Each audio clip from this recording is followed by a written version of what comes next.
والسلام على سيدنا وحبيبنا محمد وعلى آله وأصحابه ومن اهتدى بهديه واقتدى بسنته إلى يوم الدين. I didn't bring my tafsir today, so inshallah we'll just say a few words and inshallah. Allah subhanahu wa ta'ala mentions one of the qualities of the believers, the mu'minun, in the Quran, talking about the Sahaba. Allah subhanahu wa ta'ala says, وَالَّذِينَ مَعَهُ, that the Sahaba who were with Nabi sallallahu alayhi wa sallam, أَشِدَّاءُ عَلَى الْكُفَّارِ, they were stern with the kuffar, رُحَمَاءُ بَيْنَهُم, and amongst each other they were merciful, they were kind. And this is a quality of a believer, that they, when it comes to other believers, they are kind and they are lenient towards other believers. A mu'min and a believer is not someone who is, harsh in wording, loud and boisterous. Matter of fact, in the hadith it comes that these are qualities of a kafir. Right? Then in the markets he's loud and boisterous and he's vindictive in his wording. The believers are those that they are soft, they are humble. Rasulullah sallallahu alayhi wa sallam mentioned in a hadith that إِنَّ اللَّهَ تَعَالَى أَوْحَى إِلَيَّ أَن تَوَاضَعُوا وَلَا يَبْغِي بَعْضُكُمْ عَلَى بَعْضٍ. That Allah subhanahu wa ta'ala sent me wahi and told me to be humble, to show humility, and tawadu, that you should be humble. In another hadith, Rasulullah sallallahu alayhi wa sallam, he says, أَهْلُ الْجَنَّةِ ثَلَاثَةٌ, the people of Jannah are three kinds of people. And one of those people was رَحِيمٌ رَقِيقُ الْقَلْبِ عَلَى كُلِّ ذِي قُرْبَى وَمُسْلِمٍ, that the person who is merciful, رَقِيقُ الْقَلْبِ, he's soft-hearted, لِكُلِّ ذِي قُرْبَى وَمُسْلِمٍ, he's soft-hearted to every close member of his family and every Muslim, and every believer. عَفِيفٌ مُتَعَفِّفٌ ذُو عَيَالٍ, one person is that person who is, he has a large family but he doesn't show any kind of need, meaning he hides and he shows that independence, and he shows his reliance on Allah subhanahu wa ta'ala.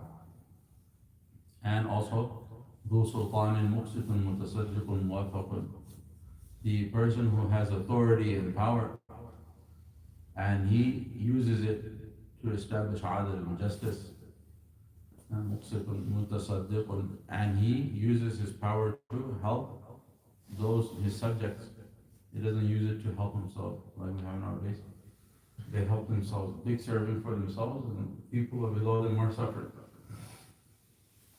Now one of those people is رَحِيمٌ رَقِيقُ الْقَلْبِ عَلَى كُلِّ ذِي قُرْبَى وَمُسْلِمٍ, that they are soft-hearted towards other believers. It comes, and that is why we should always look at, the next Muslim or the next believer or the next person, we should look at him and look at them with respect, right? And humility. We shouldn't feel ourselves that I'm better than the next person, because in the sight of Allah subhanahu wa ta'ala, who knows who is better? Rasulullah sallallahu alayhi wa sallam said that there are certain slaves of Allah subhanahu wa ta'ala that people will not give them a second glance. People will not look at them a second time. لكن لو أقسم على الله لأبره, that he's so close to Allah subhanahu, the public will not look at him a second time that this is also someone. But he is so close to Allah subhanahu wa ta'ala, لو أقسم على الله لأبره, that if he took an oath in Allah ta'ala's name, Allah ta'ala would make sure that that oath is fulfilled. And Allah subhanahu wa ta'ala takes his word seriously. Allah ta'ala gazes on him. Comes one hadith, Sa'd ibn Abi Waqqas رأى أن له منزلة على من دونه. Sa'd ibn Abi Waqqas, one of the greatest leading of the leading figures amongst the Sahaba. So he felt that because I'm one of the early of the people who accepted Islam, and obviously he has many accolades, Sa'd ibn Abi Waqqas is not a small individual, that he thought that, I'm better than many of the other people. Like I have a reason to be, and he did, in fact he did. I have a reason to think myself better than others. He didn't say it obviously, but he felt that way. So Rasulullah sallallahu alayhi wa sallam, when he was told this, Nabi sallallahu alayhi wa sallam, he said, وَهَلْ تُنْصَرُونَ وَتُرْزَقُونَ إِلَّا بِضُعَفَائِكُمْ. He said that, do you think you're getting your rizq except that it is because Allah subhanahu wa ta'ala is taking care of the du'afa amongst you. Your rizq is coming through them. Your rizq and your sustenance is coming through the weak people. So it's very important that when we deal with and interact with other believers and other Muslims, it is in a manner that is humble, and that is how we will attract others also. Allah subhanahu wa ta'ala even commanded Rasulullah sallallahu alayhi wa sallam that وَلَوْ كُنْتَ فَضًّا غَلِيظَ الْقَلْبِ, not commanded but mentioned, وَلَوْ كُنْتَ فَضًّا غَلِيظَ الْقَلْبِ لَانْفَضُّوا مِنْ حَوْلِكَ. That had Allah subhanahu wa ta'ala made you فَضًّا غَلِيظَ الْقَلْبِ لَانْفَضُّوا مِنْ حَوْلِكَ, if He had made you harsh in your wording and hard-hearted, لَانْفَضُّوا مِنْ حَوْلِكَ, the Sahaba would have all run away from you. They would not have stayed around you. Allah subhanahu wa ta'ala made Nabi sallallahu alayhi wa sallam such a personality, Ra'ufun Rahim. When it comes to the believers, he was Ra'ufun Rahim.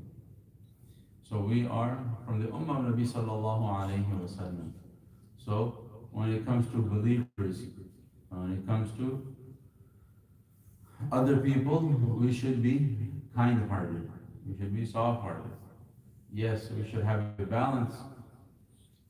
We should have a balance. Like the Sahaba, they had a balance. On the battlefield, there were rocks and mountains.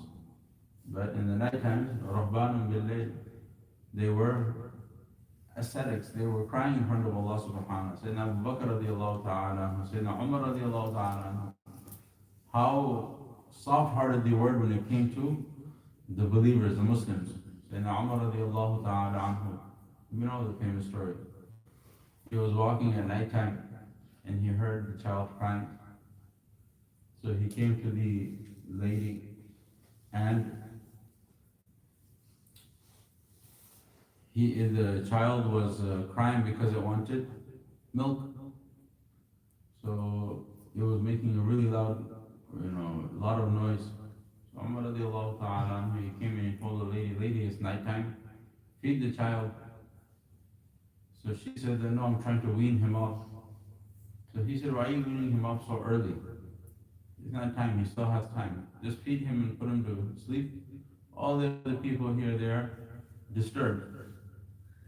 She said that I wouldn't wean him off this early, but Umar radiallahu ta'ala anhu, he has not set a stipend for the child until it is weaned of milk.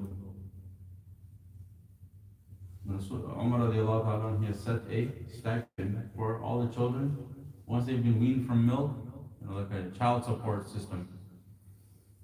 So Umar radiallahu ta'ala anhu, when he heard this, his hair stood up in his arms. And he immediately started going home. And the woman, she didn't know it was Umar. She didn't know that this was Umar talking to me. She is Umar radiallahu ta'ala anhu. He told her, you feed the child, you don't worry. And he immediately ran home. And he was weeping. It is said that morning when Umar radiallahu ta'ala anhu, he led the Salat al-Fajr, that he was crying so much people couldn't understand what he was saying in the Salat al-Fajr. And then after the Salat al-Fajr, Umar radiallahu ta'ala anhu, he stood up and he said that I have changed the rule. I have changed the rule that from now on, all the children will get a stipend whether they have been weaned off or not. Somebody asked him that, Oh, Umar, why were you weeping so much? Umar radiallahu ta'ala anhu, he said that I don't know how many children of this ummah have been crying because of Umar. I don't know how many mothers have been going through this difficulty because of Umar. How many children have I killed because of? So they had a concern. There should be a concern for others. Islam encourages us to be altruistic. Worry about the next person. In a society, if we worry about the next person, then that is the society you want to live in. In a society where everyone is only for themselves, it's a vicious society. Right? It's a vicious culture.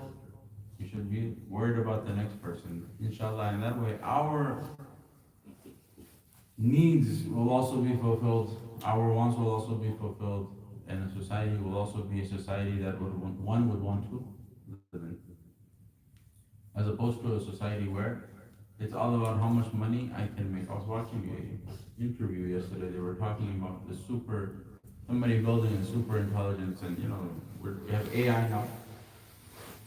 One of the people was making a good point. He was saying that once this AI reaches a level where they make super intelligence, this could spell the end of humanity, right? Because this is an area where the intelligence has progressed so fast and so far beyond human comprehension, we would be unable to predict what it does.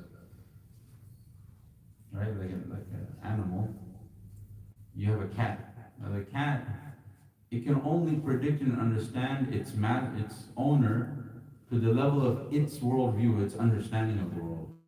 But the owner is so much more knowledge that it would be impossible for the cat to understand what the master is doing. Like he's going out every morning, the cat can see that much, but the cat cannot understand that he has to go to work and then he has to do this and this and it would be beyond the cat's ability to comprehend. Anyway, so we were talking about it.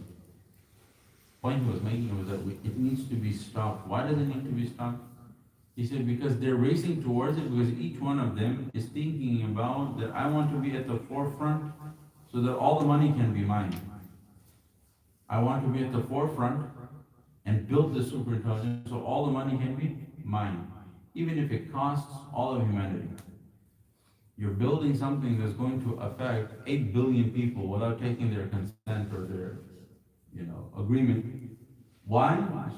So that I can be more wealthy. Even though that wealth won't matter at that point. Wealth won't really matter at that point. That's why ethics and morals and this is part of Deen. This is part of Islam. One of the most basic rules, and not just Islam and in every moral system, is that you walk in the other person's shoes. You walk in the other person's shoes. But Rasulullah sallallahu alayhi wa sallam, he told Abu Hurairah radiallahu ta'ala anhum, one of the advices that he gave him, that to be وَأَحْسِنْ إِلَى جَارِكَ, to be good to your neighbor, تَكُنْ مُسْلِمًا, that you will be a Muslim. What will make you a perfect Muslim? When you can worry about your neighbor like you worry about yourself. Right? وَأَحْسِنْ إِلَى جَارِكَ تَكُنْ مُسْلِمًا. In another part of the hadith, Rasulullah sallallahu alayhi wa sallam,